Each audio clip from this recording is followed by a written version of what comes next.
আসসালামু আলাইকুম। আজ চলে আসলাম কিশোরগঞ্জ পাগলা মসজিদ। এই মসজিদ সম্পর্কে অনেক সুনাম শুনেছি এবং শোনার পর থেকে আগ্রহ এই মসজিদে আসার, তাই আজকে চলে আসলাম কিশোরগঞ্জ পাগলা মসজিদ। পেপার পত্রিকা মিডিয়াতে আসে কিশোরগঞ্জ পাগলা মসজিদে প্রচুর পরিমাণে টাকা উঠে। এর কারণ কি, তার জন্য মনেও খুবই আগ্রহ, তাই দেখতে চলে আসলাম কিশোরগঞ্জ পাগলা মসজিদ।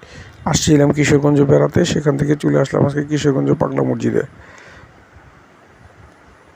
দেখা যাচ্ছে মসজিদটি সাদামাটা সিমসাম সাধারণ একটি মসজিদ, কিন্তু এখানে প্রচুর ভক্ত আসেন। কিন্তু কেন আসেন, তাদের কি মনের আশা আসলে পূরণ হয় জানি না। এই মসজিদের প্রচুর পরিমাণে দান খয়রাত হয় এবং প্রচুর পরিমাণে টাকা ওঠে।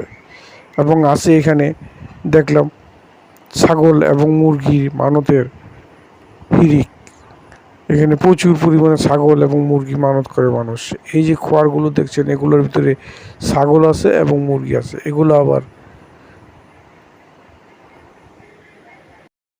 আসলে কি এই মানতগুলো পূরণ হয়?